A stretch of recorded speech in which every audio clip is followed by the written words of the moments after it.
Welcome to the Full Minded with Alyssa Bette podcast, where my mission is to normalize the human experience. I believe there's power in authenticity and building a community immersed in it.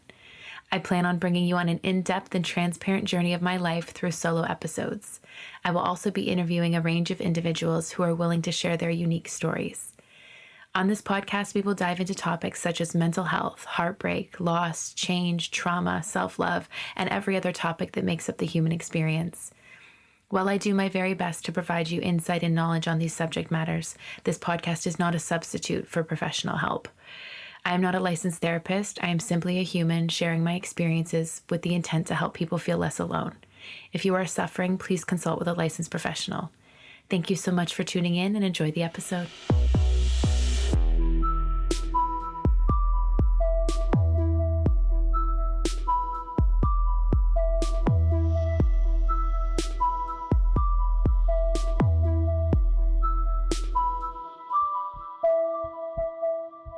Hey guys, and welcome back to another episode.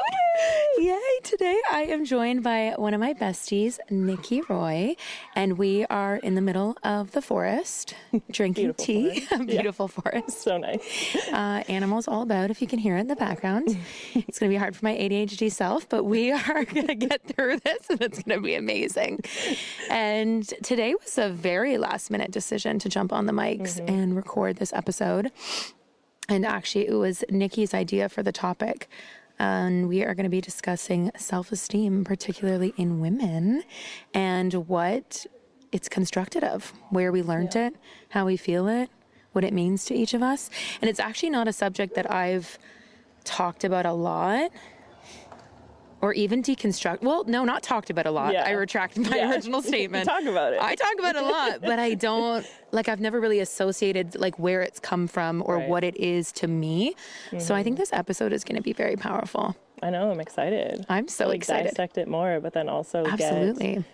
I think a lot of women have a very similar experience, but then we also have these turning points and different factors and influences because of our unique identities, our upbringing, our family traumas, environment, everything that goes into that. So, I'm excited. I'm excited too. Let's start things off with a question, Nikki. Sure. Fire it at me. Let's go. What were you taught about who you had to be and the role you played in this world? Oh, Jonesy's joining us. Jonesy's Nikki's cat. I think, it's such a broad question. And again, what I was just saying before, I think a lot of women can relate to very similar themes around this. Again, it can differ based on your own unique identity. As a straight woman, I'll never know what it was like for a queer woman. Totally. As a white woman, I'll never know what it was like for a brown or black woman. And so nuances within this for sure. But I think a lot of women can relate to the fact that we're taught to stay quiet. We're taught to stay small. No one likes a loud girl. No one likes a bossy girl. No one, you're like, me. Me looking in the mirror every day. Fuck you for not liking me. Right? But how diminished that makes our inner flame, right? Totally. So it's taught to, I think, follow the rules, smile and kind of shut up. Don't get in trouble. And then when we're talking about beauty standards, what we're supposed to look like, how we're supposed to express, what our bodies are supposed to look like, and I think in my family, my mom did a lot of her own kind of work naturally, I think, just because of who she was as a person. Not that she didn't struggle with any of that, but when we think about the context of our family and then zoom out and go the context of societal impact and social structures. So what did I experience going into elementary school or high school or college? And I think all of those add different layers, but I can remember being so young and hating my body, being so young and hating my hair color, because it was never what it should be, you know, like quote unquote. Right. So when we think about like, who did the world teach me to be? Well, the world taught me to like stay in line in an aspect of, you're a girl, you're supposed to stay quiet, don't have too many opinions, don't be loud, don't be bossy. This is your role. Your role is to like nurture or care for. You know, we always got praised for being so kind and being empathetic and positive. yeah, all the positive things. So it's like, when that's what you're getting reinforced, that's the role that you think you have to play. Yeah. And then you get in trouble if you step out of that role. You get in trouble if you're like too emotional. You get in trouble if you're too loud. Yeah. You get in trouble if you're not nice. That's powerful. Yeah. Right? Yeah. And so I think when we don't really have much of an opposition showing us something else, you know, and for me, I grew up in a really small town. So I didn't really have a lot of female role models that were doing something different. So that was who I thought I had to be all the time, because that was the only thing that I was really being shown. So the idea of like, who am I supposed to become was very narrow. And there was like stipulations to who I had to be. Yeah. Do you feel similar? Like, what do you think?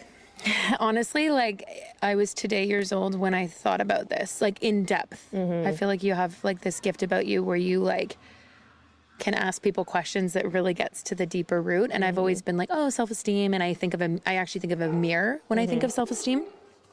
So I think that's key in my own perception of it. But I feel like, yeah, similar to some regard.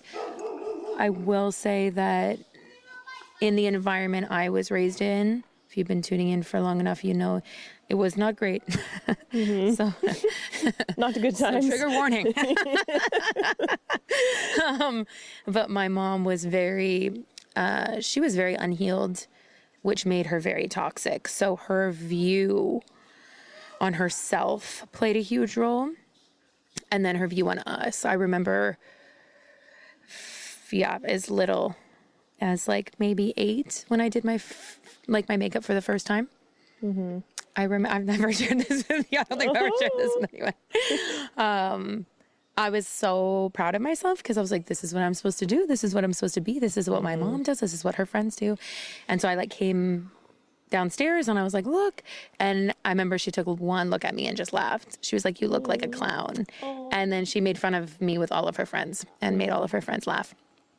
Wow. So that was like a core memory for me. And I feel like my self-esteem was always circulating the validation I got from my parents and from my mom, you know, in a physical matter, because she was a woman too.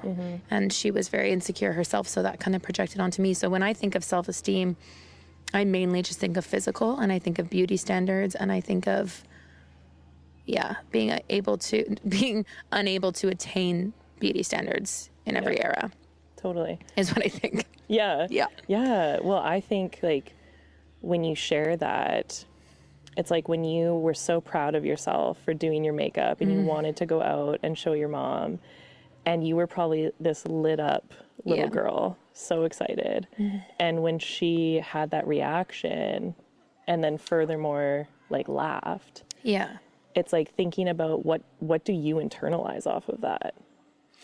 And it's like an aspect of probably, I'm not good enough. This isn't like good enough for her. I'm not okay. I can't. Okay, we're 5 minutes in and I feel like I'm gonna cry. I know, I saw your eyes watering. I'm like, oh my God, I'm gonna stop there. No, it's okay. It's okay. Go deep. But then that gets wired into your identity. And by you saying that, it made me remember something else that my one friend, like, because we grew up in a home where you had to be very put together, we were all dying on the inside, but the church can't know and the neighbors can't know. Right. So we were like primed and prepped. And, you know, from a young age, she would put makeup on us. You know, we had like blush and our hair curled and we looked like little princesses. And I think she took, you know, joy in that. My mom likes to control the outside of everything because she can't control what's going on, the chaos inside. Oftentimes when I feel like people have chaos going on inside and they can't organize internally what's happening, they or try to organize externally. Yep. And so I feel like we were always very well kept. The house was very well kept, but inside we were all like... Totally. Not well. Yeah. But she made us always feel as though we needed to look prim and proper. And I remember she would always say, like, make sure you're always in clean underwear in case you're in a car accident and they have to cut your underwear off of you. Imagine if the paramedic, if you're all, you know, in a car accident and they have to cut off your underwear and there's shit on it. Like, that was her analogy. And I'm just like, for sure, that's the first thought of a paramedic. Yeah. I don't think they're going to give a shit what's on your underwear. Oh my God. This is why I love going into an episode blind, bro, because you just you don't know what's going to happen with the subconscious. But I feel like from an early age, yes, I always had to be prepped to leave the house. Yeah. And one of my friends in grade 8 called me out on it. And she was like, why do you have to look perfect before you leave the house? And I was like, I don't know. Yeah. I guess because I've always been taught that unless I looked perfect, I wasn't good enough. Yeah. Yeah.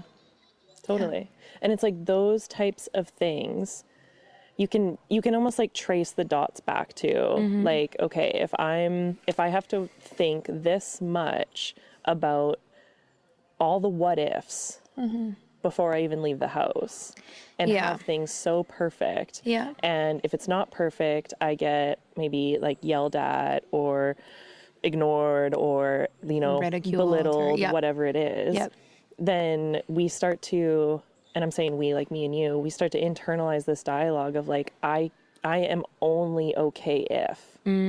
I am only good enough if. Yeah. And all of these rules, quote unquote, get wired into our self-esteem and get wired into our identity because how can we learn how to learn who we are authentically when we can't even get past things like what underwear am I wearing and like is my hair straightened and what if I get into a car accident and what if I see so and so uptown, like we're so worried about trying to, again, quote unquote, control these factors or appear a certain way, but that's also getting hardwired into the blueprint of who we are. Yeah. And that all comes out as self-esteem.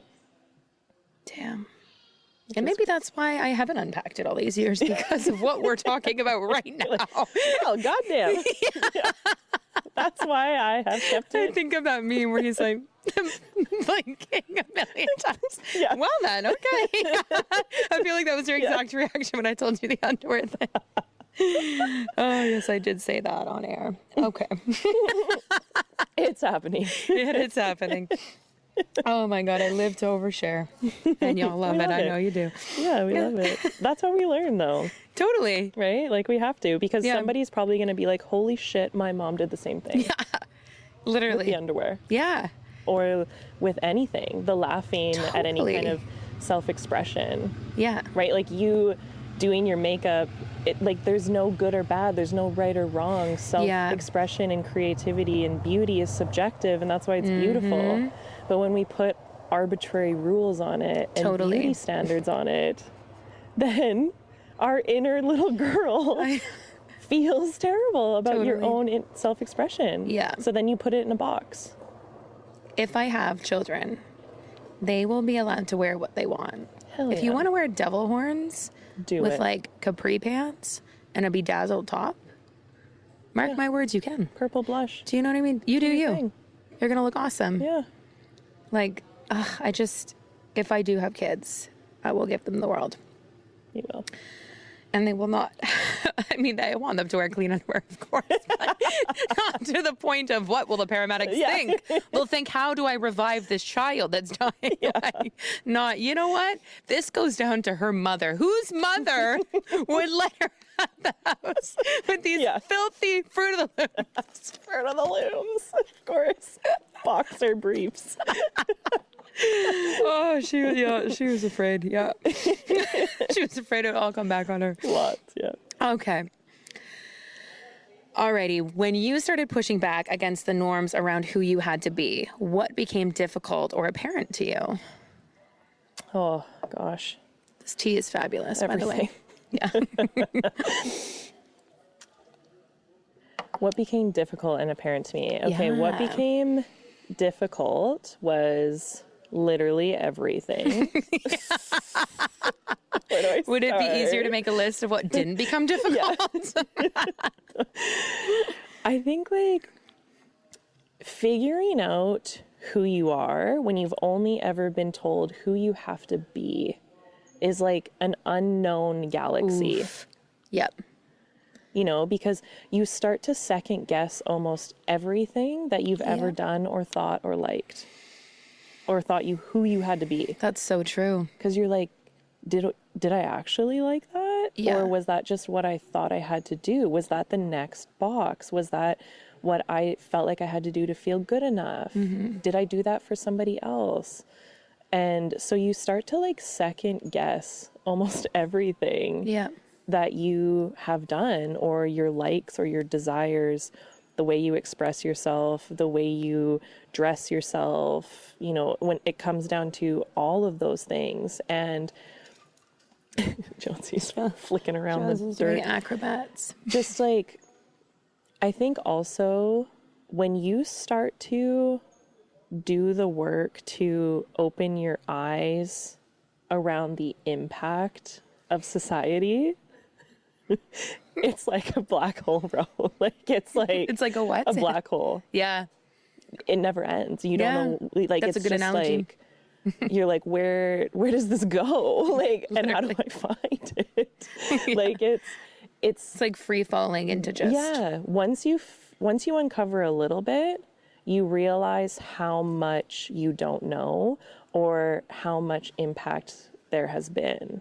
So it's like when you start unpacking sexism, you're like, God damn. This all sexism. This has seeped into every aspect of my life. Every aspect. When you start unpacking beauty standards, diet culture, fat phobia, you're like, holy, this has been impacting me since I was 9. Yep. This has been like, I've been suppressing my entire being because of this. Yeah. You know, and then you think about all of the other isms, racism, ableism, you know, all of the things that come into play that impacts your own identity. It's like, do I like anything for me? Yeah, truly. And how has all of this stuff been intertwining with doing that? So it's like, you kind of come to this realization, or this is the realization I came to, of what parts of me are genuine and what parts did I pick up from someone else? Yeah. Or from the world. Do you think there's any authentic parts of ourselves that don't come from something, though? Because like everything, the human brain can't create something new. It mirrors everything it's somewhat seen. Mm-hmm. I read that somewhere, and it might not be accurate. So I don't have like a website to give you a link to quote that. But it makes sense because, you know, humans, we learn the most through role modeling. So when we, and role modeling doesn't necessarily just mean like our parents or our family. Yeah. It's anybody that we're observing. So we're taking in and absorbing so much information that, it is hard to try and figure out what is genuine to me and what do I actually like versus do I think I just have to like this? And so you question a lot of that. It's like a constant questioning process of, is this something I actually want to be doing? And then you also have to challenge, like another hard thing was challenging the deep-rooted belief systems or value systems that I had about myself. That I was too this or too that, or not good enough, or too selfish, or too bitchy, or, you know, all of these things that I thought I was. All of these things that I would deeply criticize myself for. And then when I started questioning it, I was like, where did that come from? Like, in my genuine mind, I don't think I'm a selfish bitch. Yeah. Why did I think that for 10 years? And then it's like, oh, I started picking that up when this happened to me, or that narrative started coming through when I went through this experience, or something happened in my life, and I was absorbing that. Because for so long, and I think especially for women, we absorb our self-esteem and our identity from other people. Yeah.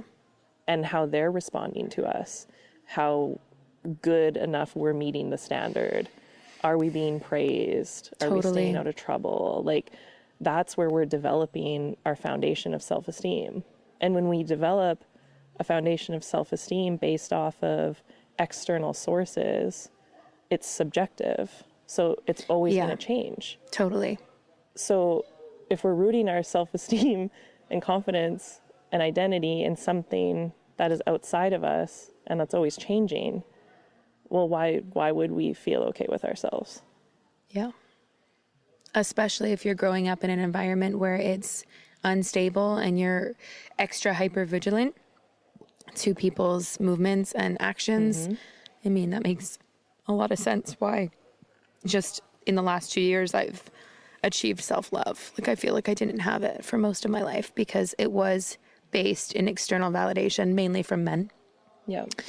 And my parents.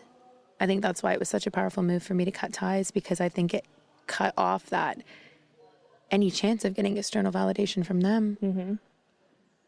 So, yeah, that's huge. Totally. I mean, it's for people that have a lot of trauma, like as kids, like you do. You also had to learn how to read the room faster than when it was happening, so that you could try and get ahead of it and protect yourself. So your like hypervigilance and awareness of being one step ahead of everyone also was probably really difficult for you to try and connect to yourself, or like relate to yourself in a genuine level, because your body learned that like safety or protection or like being okay in this world meant being one step ahead of someone else, so you could prepare yourself for the blow. It was hard for me to connect with myself and others, especially in relationships, because more often than not, I would like project and like expect of what was going to come. Even if they weren't showing those signs, I'd be like, okay, but what if? Worst case scenario. What if we get in an accident and I'm not in my underwear? Shut the fuck up. That's going to become a soundbite. It's going to haunt me for the rest of my life. But like, even thinking about just the what ifs that your mom did all the time, how did that spiral into like you always feeling like you had to be prepared for the what ifs? Totally. Because she was a very fear-based person.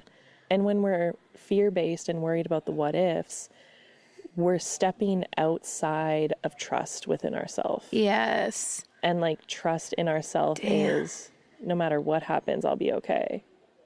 Yeah. Right? I don't need the ground to be completely sure for me to take the next step. You know, that quote that you love about the bird landing on the branch. Yeah, it doesn't trust that the branch won't break. It trusts in its ability to fly away if the branch does break. That was a very powerful analogy my therapist offered me in therapy. Because as you guys know, I have BPD, and BPD is an abandonment disorder. And, you know, a lot of my fear is rooted in abandonment, which confused me for a long time, because I was like, but my parents were there every day, unfortunately. They didn't take a vacation. They never took a day off, for fuck's sake. But my therapist was like, yeah, but they abandon you in other ways. You know? Totally. But I just had never thought about that. That's another reason why we're going to circle back why everybody needs therapy. By the way, Nikki's a therapist. Holla. Hit her up. Hit her up.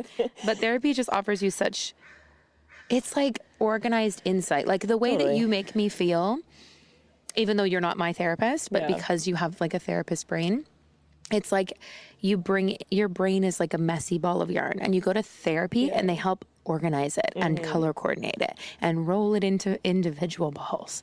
It's so satisfying. That's how it feels to hang out with you. That's why I know even when I'm like burnt out, I'm like, but I can see my girl Nikki, because you just, even the first 2 hours, I was like, okay, I need to run these things by you. Help me through. Help me through them. Help.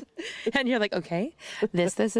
And never even like, I don't think you've ever looked like you didn't know the answer. You were just like, that's good. You just wait for me to finish, and then so here's what we're going to do. Like, you're just the fucking best. I love you. I love you. We've recorded one episode before. It was Therapy Explained by a Therapist. Very good episode. Tune in if you've not heard it. But we are significantly closer as friends in this episode. So I feel like you can tell by all the hee-hee-ha, all the giggles. Yeah, exactly. High on life and our tea. One last thing on that question. Please. That what you said kind of sparked something, is so often, I think, you know, human beings in general, but if we're going to talk specifically women, and like my own experience is, we're taught that our self-esteem is rooted in our looks or our appearance or our like performance or achievements. Yeah. Right. So when we're talking about trust and just relationship to ourselves, that really is what's at the core of our self-esteem. Is like, self-esteem isn't the way that I view it and explain it is, yes, if you have like a good outfit, hair day, whatever, you're going to feel good about yourself. Cool. That's also rooted in however many isms of the world and you know, what we thought we were supposed to be. Yeah. But if we can cultivate and foster like trust in ourselves, trust in our ability to like pick ourselves up no matter what, trust that even if things don't work out, we're going to be okay, trust that like we can take that next step and we don't know what's going to happen, but we got our back, trust that we can show up for ourselves, that cultivates the type of self-esteem that isn't going to leave you, that isn't going to be subjective, totally, and isn't going to run away, you know? So it's like, and then when women are like, well, like if I just looked a certain way or lost weight or did this or did that, I'd feel better about myself. Yes, for the time being, but they don't understand how things like trauma or like societal impact has actually rooted itself in like the core of self-esteem, where if we never learned how to like trust ourselves, if no one ever believed in us fully, if we were taught that we were bad just for existing, like what kind of relationship did we build to ourselves? Totally. And why would we trust ourselves? Yeah. That's dark. Yeah. Yeah. I know, it's kind of like, yeah, it is. Yeah. Totally. How would you recommend women and individuals in general cultivate a deep trust in oneself? Yeah, that's a great question. I thought so. Your steps 1 through 5 now? I wish literally. it was that easy. Yeah. You know, I think it takes a few different things. Obviously, it takes time, but I think one of the most powerful things that women can do for themselves is build awareness around the impact that like got into their identity, essentially. So like, how did I learn about who I was? What were the experiences that really shaped me? What was something that like I really remember having an impact and like changed me? So like really bringing intentional awareness to that and expanding that to not just our families, but also to like the social constructs, also to like the world, all those isms, everything that happens, you know. And for some people that could be like religion, it could be education, it could be no matter what is going on for their life. Like a big one. Big, right? And slowly learning that detaching process of those systems, where it's trying to get to that place where we can recognize that these things had an impact, but they don't have to define anymore. Yeah. So it's like, I can recognize that the beauty industry like really fucked me up in a lot of ways around who I thought I had to be, but that doesn't have to like define me anymore. I can like detach from it. That doesn't mean I don't struggle with it. That doesn't mean I don't have days where I'm like, ooh, I just can't even look at myself in the mirror today. But that's not going to affect my relationship to myself. I'm not going to tear myself down for that. There's going to be no like belittling and criticism for that. And that's where we learn those like really important skills in mental health, like validation, feeling our emotions, compassion, and then realigning with who we want to be. So it's like this process of awareness, detachment, and then realignment. And we'll go back and forth. She gonna be a messy process. Totally. But once you kind of do it once, for one belief system, one of the isms, it gets easier. It gets easier. Totally. Because you're able to like kind of nail down a pattern, recognize where it comes from, let go of the ownership that you feel you've had over it. It's like you don't own it. It's somebody else's idea of who you should be. And then you'll be so free. Well, and self-esteem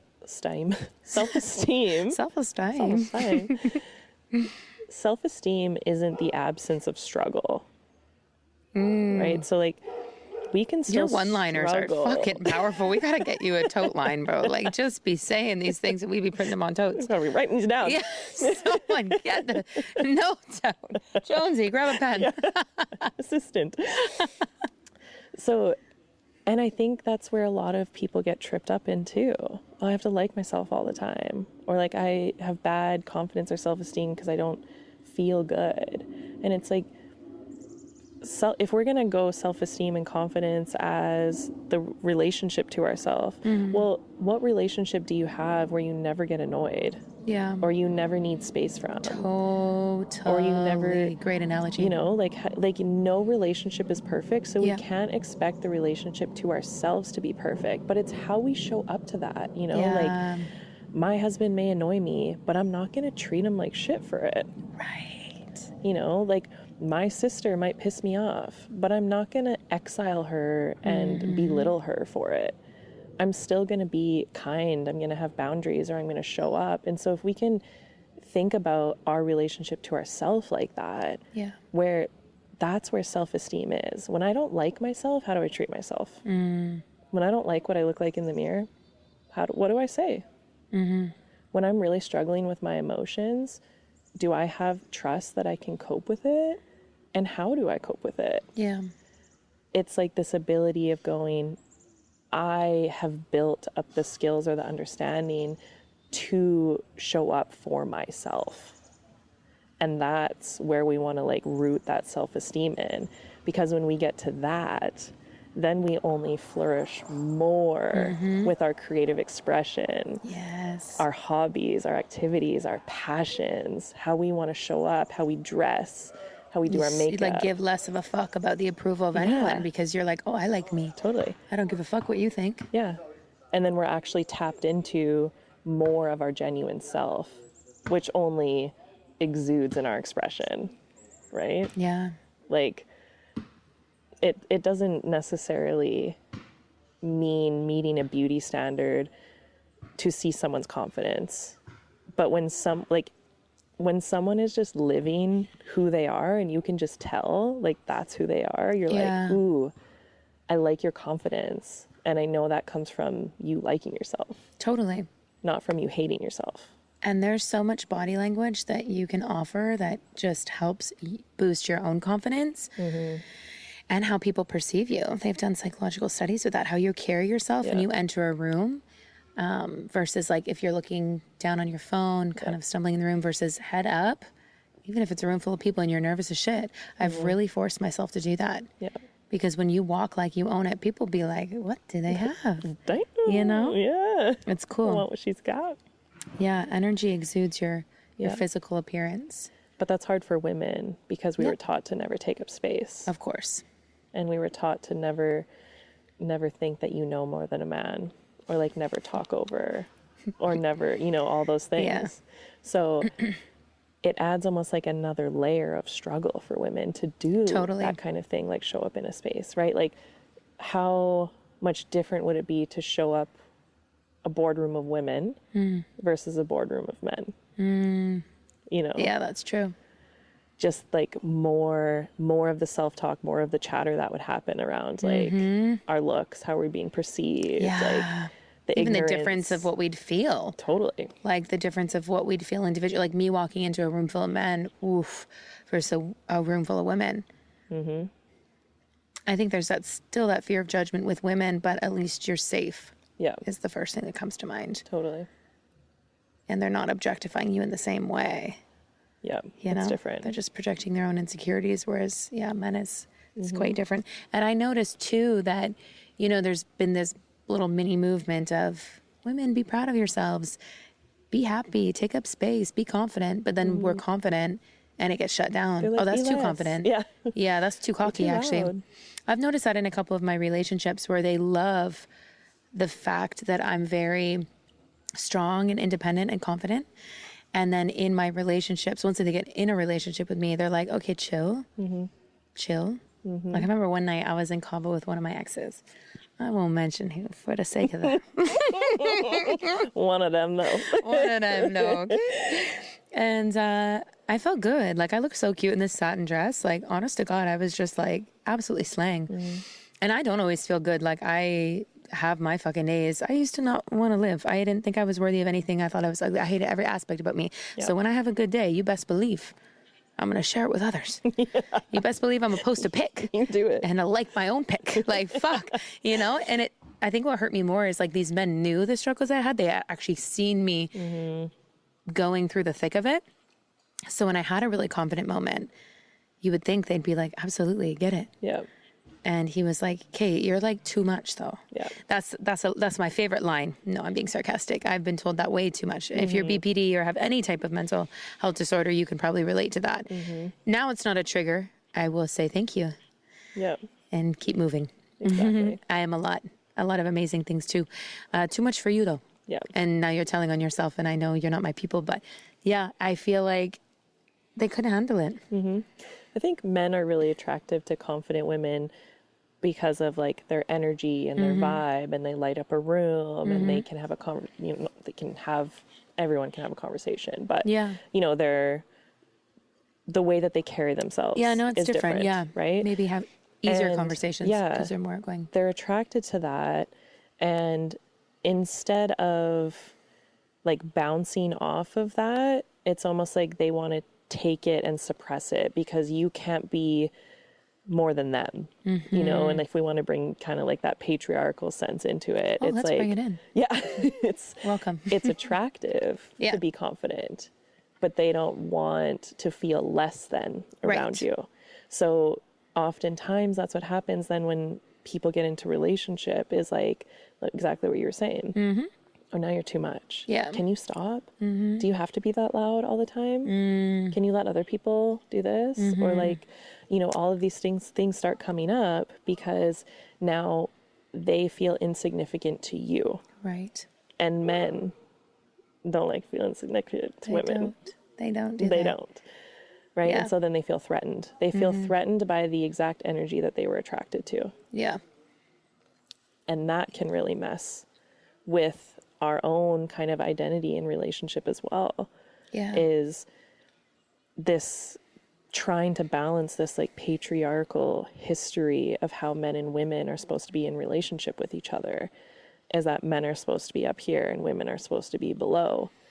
But as women have done this work of taking back some of these powers and detaching and having that natural confidence to them, it's hard for people to try and like balance that out, right? Totally. Or women will internalize it and then they'll start suppressing their light again. Yes. And so you'll see it sometimes in relationships where women just slowly become like a shell of who they were because they have been taught to cater to men or to suppress their own natural light, energy, identity to keep other people comfortable.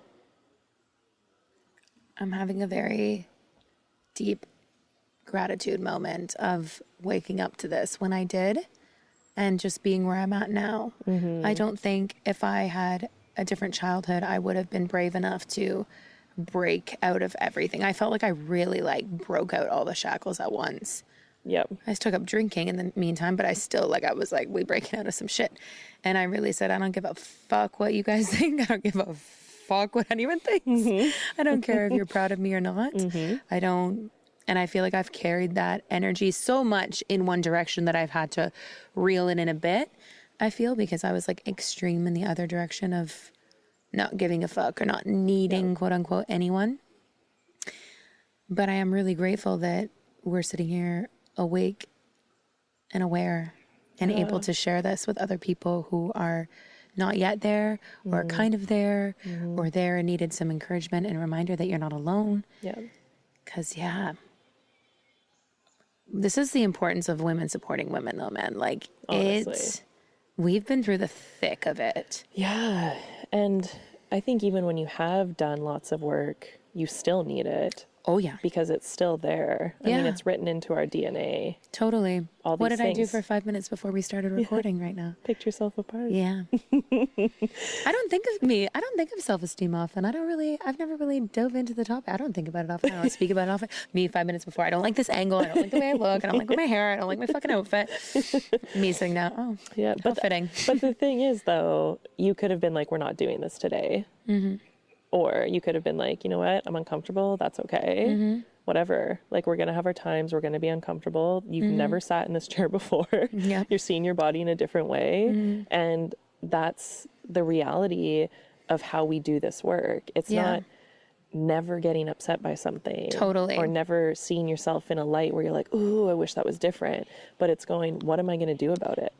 That's a great reminder. That's like the thing that I love to ask myself and tell my clients and everyone is like, you're always going to be faced with struggle and trigger and reaction. What are you going to do about it?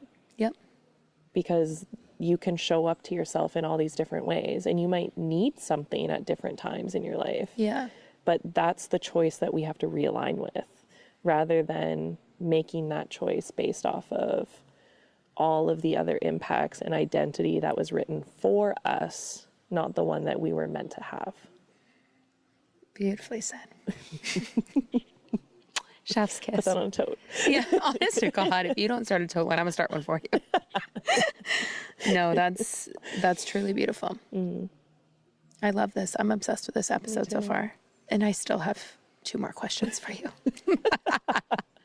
You don't have to ask them all. You can just whatever you feel. Oh no, I want to. So, what does self-esteem and confidence mean to you? Yeah, I feel like we've been kind of weaving this one in the whole time. Yeah. Is self-esteem and confidence to me is rooted in the relationship to ourselves. And that will have little kind of like, what are those things called? A web off of it. Oh my gosh. Why can't I think of the word? I don't know. I can't think, girl.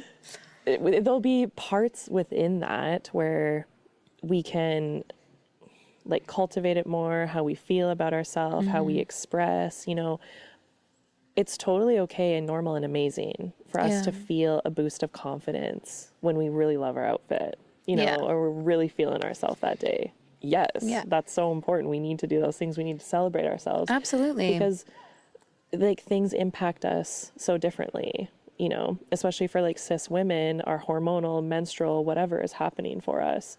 Like we need to understand that we're going to be feeling different in our body every day, and that's okay. Yeah. So when we have those moments, like absolutely take all the pictures in the world, post it, like do all the stuff. That's amazing. Celebrate ourselves. And don't ever let anyone dim your light when doing that. Never. I would say ditch the man who's doing that. And if you've got a friend that's doing that too, guess what?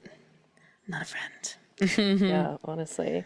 That's a big one. Yeah. And so celebrating those moments, but that's not the foundation of it. That's like the bonus. Yeah. That's a benefit. That's a good way of having good it. Self-esteem is having those days where we feel really good about ourselves. Yeah. But if we only feel good about ourselves on those days, We're not getting to the root of it. We're not getting to the root of it, right? Yeah. Whereas, like, we don't need to be celebrating ourselves every day, but how do we foundationally show up to ourselves? Do we trust that we can manage our emotions? Or are we running from them, numbing them, suppressing them, freaking out about them all the time, right? No one's going to do it perfect, but like majority. Yeah. How do we show up for ourselves? How do we like express ourselves? Our identity, our sexualities, what we like, our hobbies, creations. How do we live in our life? I like to say that. Like, how do we live in our life? Not just live our life. What are we doing in it? Yeah. Because we can just exist, and a lot of people be existing. Yeah. Yeah. Is it a reflection of what you've been told to do, or what are you actually living for? Yeah. Who are you living for? Yeah. Why are you wearing the clothes you wear? Because you want to? Exactly. So you feel you have to? Who are you choosing to have around in your life, in your circle? Who you spend time with? How do you communicate? You know, like all of those things that build the foundation of our relationship to ourselves. So we feel more confident showing up for ourselves. We feel confident that we can handle really hard things. We feel like we can get through difficult times, that we can show up for ourselves. And that's really like the foundational self-esteem and confidence that I built for myself and also want to help others build. Yep. Because again, like the days where we're feeling ourselves, like those are just bonuses. Totally. And you don't want to live a life where those are the only days you feel okay about yourself. Yeah. Because sometimes they don't come around for a while. And that's tough. Totally. And the marker's always going to change. It's always going to change. Yeah, that's a powerful one too. The standards are always changing. Always. I want to touch on something too that it made me think of. So for me, when growing up and, you know, realizing what self-esteem was, beauty standards, all this stuff, I was deeply ingrained in religion, and religion is interesting. Is it safe to say it's pretty sexist for the most part? Given I wasn't allowed to, because even down to what I wore. So ever since, as long as I can remember, what I was allowed to wear was restricted by how men would feel. Interesting that I ended up dating people that felt a certain way about what I wore and how I felt about what I wore. Oh, I'm having such a grateful moment for being single right now. No, there are men out there that are good and supportive and allies, but you know. Yeah. So for me, growing up and dressing every day, I've actually never thought about it like this. This is why this is so important to break this shit down. I had to be mindful of the men's minds and how they could handle themselves. So if my tank top was too skinny on the straps and my shoulders were shouldering. Those shoulders. Yeah, I had to wear a 2 or 3XL t-shirt for the rest of the day, and I got in trouble. Detention. Yeah, because men could have lusted. And that was their sin. You do got some nice shoulders. I do. Let me just fucking, let me just take this fucking off my shoulder right now. Exactly. Shout out to the cult I was raised in. Here's my bare shoulder. Fuck you. She's nice. Yeah.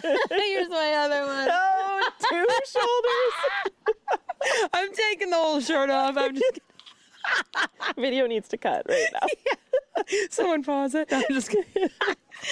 Oh, honestly, so ever since I could remember, I was always very conscious of that. And actually, it's interesting because one of my exes was a painter, and he painted my body. Like, we did a whole series on my body, and I didn't even share the pictures of it on social media until like a year after. So it was only in the last couple of years that I owned that and owned my body and realized that it wasn't a sin to share it. Yeah. Oh. Yeah. And that was way years after I walked away from religion when I was, I think, 19, 20. I realized it was not for me. So that was a decade later that it took me to be comfortable with that, which is wild. And it's only as of recent in the last year that I've even posted in a bikini because of that inner narrative that my mom pushed, that religion pushed, that like very conservative mind push, that if a woman is dressing like that, she's only doing it for attention, the male gaze. Right. Because it's been taught with the patriarchy so deeply woven into our brains and our minds and the whole system that, of course, there's no other reason why a woman can be empowered than to just look good for the male gaze. Yeah, totally. And that's the kind of stuff that gets ingrained into like our blueprint, right? So it's like, even though you were out of the religion, however many years after that, it's like that was your body's way of still reacting to that. And like that's how deep it goes. That's how powerful those impacts are. A decade, bro. When we're kids, youth, teenagers, even in our early 20s. I've not really unpacked it like that before, but that is, if you are a victim of organized religion and things like that, it's in you. Totally. And you almost, like, I feel like I had a deeply judgmental lens up until recently, too, because of that, on every aspect, just how people live their life. Because, like it or not, at least the religion I was a part of, which was Christianity, like, it teaches you, you have to be judgmental because it teaches you a holier than thou perspective. We are the ones that got it right out of the other 4,000 religions in the world. And we must tell everyone they've got it wrong. And we must, bring them to this side. So even if, I know sometimes religious people get frustrated when other religious people are like making them look bad, but they are just following what the religion is wanting you to do. And that's to convert people and convince them that your way is the correct way. And in doing that, you're brainwashing a lot of people. You're boxing people in, and you're really affecting the blueprint of how people live their lives. Totally. Well, it's another box, right? And like, it's, if you're in this box, you're safe, you're protected, you're doing good, you're doing well. If you step outside of the box, what does that say about you? What kind of shame does that bring to you or to like more of a collective group? And if you want to avoid that, then just act in this way. No matter how it feels for you. No matter if you agree with that or not. This is what you have to do because it's put onto you. And you don't have that choice, right? Which like is how each person, because of where we're born into, because of like our unique identities of our family and everything, a lot of that foundational self-esteem and identity is placed on us. It's not actually that genuine or authentic. It was just put on us. And maybe parts of it are. But then we start to become adults and do that work of going, is this or is it not? And if it's not, how do I cope with that? Right? Like, how do I manage my triggers or reactions to this? Like showing my shoulder or posting a picture in a bikini. Right? Because even though you're out of that box, your body's like, are we out of it? That's crazy because I wasn't even just out of it. I was like out of it and like resentful of it and like don't associate with it and do not agree with it and like very anti it. So it's interesting to think that it took me 10 years to even, and they were tasteful photos, like not that it matters because it doesn't. You hear that brain and body, you hear that shoulders, it don't matter, but they were tasteful. But it still took me over a year to post it or even be like tagged in them. I was like, don't tag me in them in case my dad sees. In case my family sees. Damn, that's right. But I think that's a really good example of we can do the work to get out of these systems that we don't want to be in anymore, and it doesn't mean they don't affect us. Totally. And like I would relate that to body image. I can 100% be like, I will not participate in any kind of fat phobic shit or like diet culture shit. Does that mean that I don't struggle with my body? No. Does that mean that I don't sometimes see myself in the mirror and go, damn, I wish that was smaller, this was smaller, that was smaller? No, because that's literally written in my DNA of growing up in a society like that. So then I have to go, okay, that's what's happening for my internal system. how do I actually like realign with who I want to be and show up to myself? Because I can either criticize the shit out of myself for this, or I can be like, I'm going to do the scary thing. I'm going to wear that outfit regardless of what my body looks like in the mirror right now. Yeah. Or I'm going to still do the thing and not cancel on the plans. Or I'm going to I'm still going to post the picture even though I'm scared of what someone's going to think, right? So that's like that action piece of this might still affect me, and that's okay. It's not about eliminating the effect necessarily. Eventually, I like to think of that as like a volume knob. Eventually it'll turn down. Right.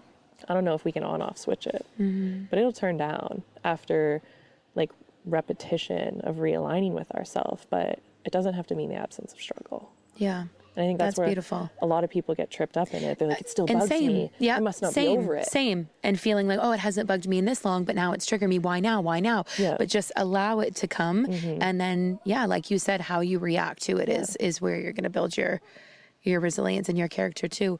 And I think I read this powerful quote a while ago, and it was like, the way you react to your emotions when you're an adult is usually how your emotions were met as a child. And I think recognizing that, and then also recognizing that there's a little you trapped inside that you have the ability to almost reparent in your adult life.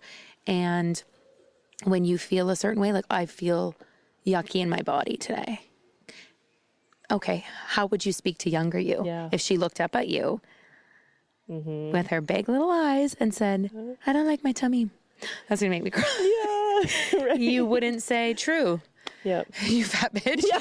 You would not say that. You're right.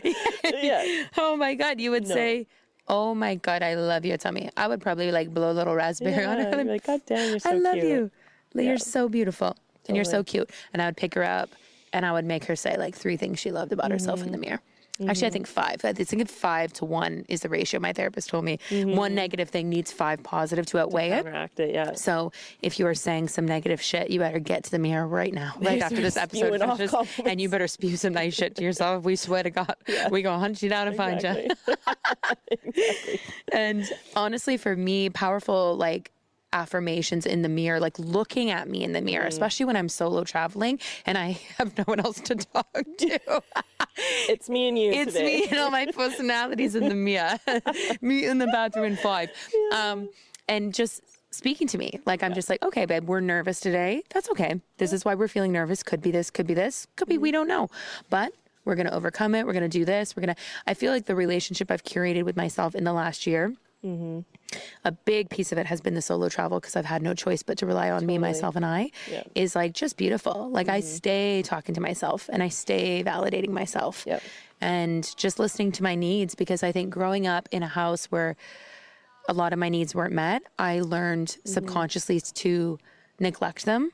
Yep. And so one of the things that I've been working on lately to help honor them is definitely like, okay, so because I'm ADHD, I'll have a million things in my mind, right? Like I'm hungry, I need to change, and I need to respond to an email. I do whatever my body needs first. So if I have to use the washroom, if I need a shower, or if I need to eat, that takes precedent over everything else. Yeah. And that has really helped me come home to myself and to listen to me and respect me and honor me. And then because of that decision, it's completely changed my life, honestly, because I've taught myself I'm the most important thing. Yep. Not the email, not my business, not my staff, not anybody else, me. Me, my bladder, me, my stomach, because I need to eat, me and my hygiene, everything. Totally. So that's been like a very cool thing, especially for the ADHD people or just busy people in general. Well, we're taught to ignore our needs. Yeah. And we're also taught to stay in our head and out of our body. We intellectualize and overthink absolutely everything. But everything that happens to us is happening to our body first. Our brain's just making sense of it. Yeah. Right? So if we're afraid of our emotions, we don't know what our body is saying. We don't know how to connect to it. There's always all these other things going on in our head. Yeah. We're ignoring that huge connection piece. Yeah. And when you said, like, you come home to yourself in that aspect, like, that is so beautiful. And that is what that connection is all about, right? But I think, even like you can still have your days like where you struggle with what you look like or you struggle with your body, whatever. But if you look at more of like a zoomed out perspective of the development of your relationship to yourself, even in the last year, you know, like looking at putting out the podcast and like trusting yourself in doing that, like traveling and showing up for yourself when you like almost died 85 times in Bali. Tune into the Bali trip to hear more. And like the big trips you've done and just like what you've faced, you couldn't have done that without like knowing that you'd be able to catch yourself if you fell, because none of it came without some stumbles. Oh, for sure. And it still doesn't. But you can just, even the way you self-express, like your fashion, like everything has just like, I feel like, I mean, I've only known you for like, I don't even know, less than 2 years. Yeah. But even in the growth that you've had, like you can tell it's working on your relationship to yourself. I think that's gotten you there. That's cool. That's cool that people can see it. I can see it. I can feel it. I feel like I'm, you know, elevating in the way that I speak to myself, the way I speak to others, because the more you love you, the more love you have to radiate, the less you're judging, the less you're projecting your shit. So you attract people that are also healed, also aligned. And then, you're in your purpose in every element. I even feel like my fashion's getting better because I'm just feeling so much more comfortable. Totally. The in fit my body. checks lately. Oh, I've been loving. That's something I always wanted to do, but I was like, no, I'm not cool enough, or I'm not fashionable enough. And like, who taught you weren't cool enough? Yeah. Like, says who? You're cool as hell. A few people, but we'll leave them unmentioned. I'm just kidding. No, You're but like, literally. let me get out my list. It was. I actually wrote it on the back of this. I'm just kidding. That's their. Yeah, That's no, totally. the thing. It's like people project their own insecurities and the things they hate about themselves onto someone else, but then we fucking absorb it into our own identity, and it's not necessary and it's not genuine. Because it doesn't even have to do with us. Doesn't even have to do anything to do with us. Think about the first thing you notice on someone physically.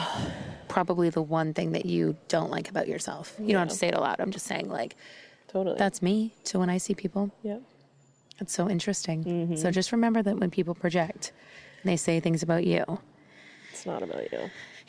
it's just they're telling on themselves. 100%. This was beautiful. I love it. Wow. I'm obsessed. I hope this I need to helped listen you guys. to this every day. I think, honest to God, I think we should. I'll be like, yes. Yeah. I said that? Yeah, immediately, yes. Honest to God. I think, and then also something else that I'm going to leave you guys with that has been really powerful for me is I learned this fact that when you first wake up in the morning, your brain is in theta. Brainwave style is what it's called, theta. I'm pretty sure I'm pronouncing it correctly. And your subconscious will believe anything it's told. You know how you kind of just like wake up in a daze and you don't really, and then you're like, oh my God, life, and like cortisol hits or whatever. And even when you're in a breakup, I like love that moment where you're kind of in a delusional zoned out phase. But it's a really powerful state, and your subconscious will believe anything it's fed. So lately I have been recording all these amazing affirmations about myself on my voice notes. Just like, I am this, you've overcome this, you're so powerful, you're so amazing, you're so strong. And then I play it for myself. I'm like half asleep on my pillow and I just put it next to my ear and I just listen, and my brain just absorbs it. My body absorbs it. And I feel like I notice a difference 100% because my default is confidence now instead of just like, oh, like what ifs are the negatives. No, but think about all the things it's just like you're training your brain to think of best case scenarios or all the things that you have achieved. And it's really powerful. So, but you're also using yourself, which is what I love so much, is like, listen to your voice. You know, say these things about yourself, expose yourself to yourself, build it from yourself. And I love doing that, like voice noting or even videoing yourself speaking to yourself. I know you do that all the time. Journal entries to me, it's really powerful. Visual entries, voice entries, because it can mean a lot when we hear it from other people or when we listen to something. But when we do it for ourselves, like that's a different impact. It's like next level. Yeah.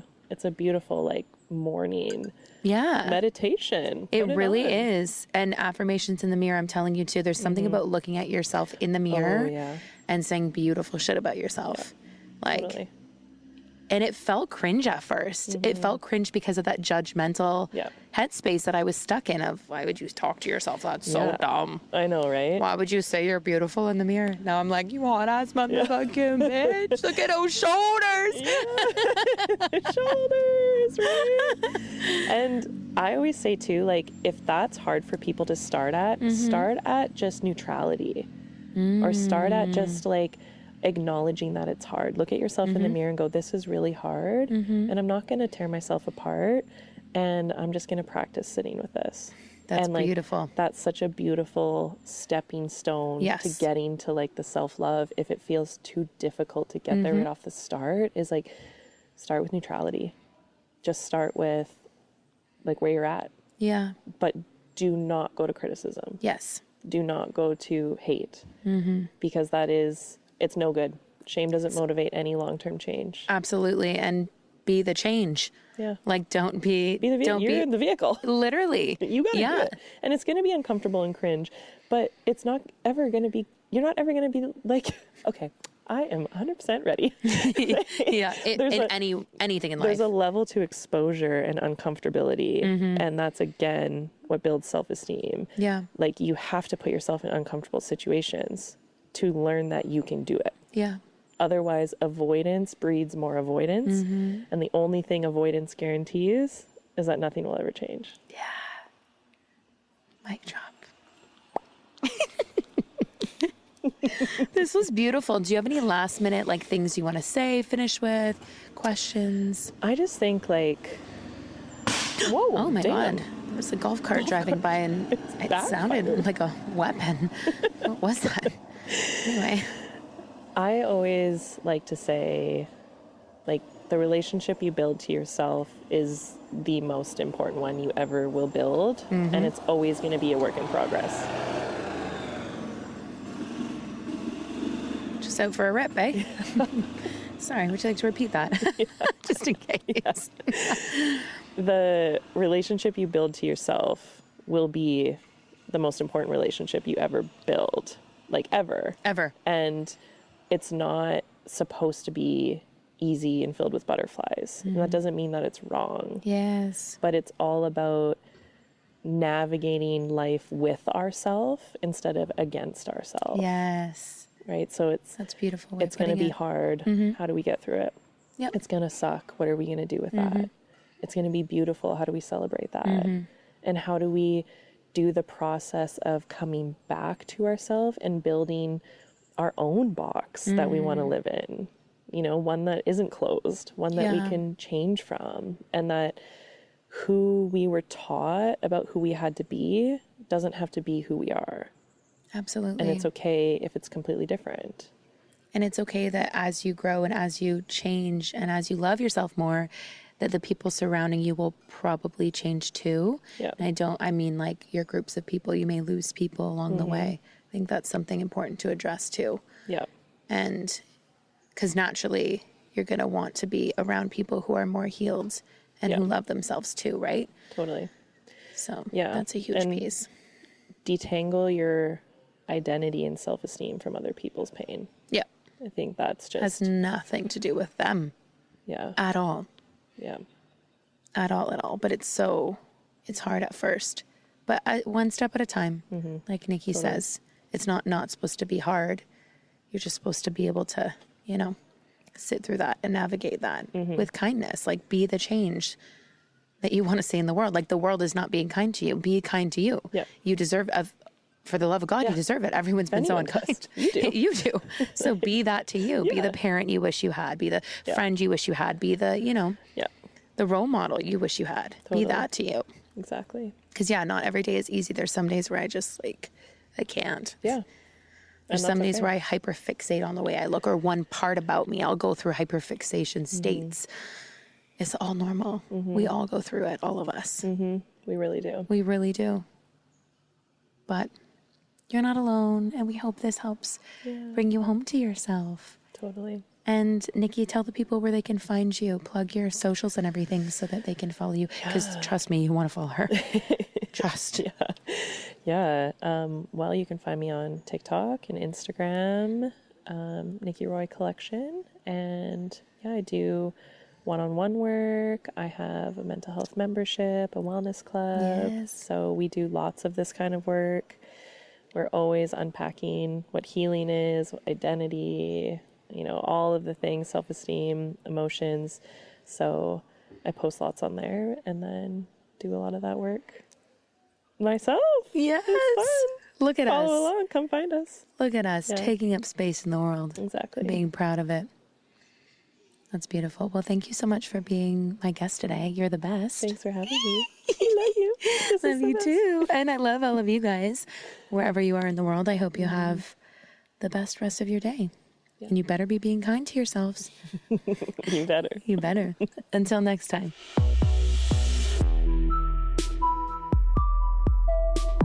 Thank you for tuning in to today's episode. I loved having you. If you wish to support this podcast, please follow us so you never miss an episode. You can also find us on social media at Full Minded Podcast. Please visit our website at www.fullmindedpodcast.com to submit all your questions. If you wish to be a guest on this podcast, please fill out the form on our website to apply. Your continued support means the world, so thank you again for taking the time out of your day to tune into Full Minded with Alyssa Bette. Until next time, be kind to yourselves and remember that there is power in owning our imperfect and messy lives. It's all a part of the human experience, and you're not alone in it.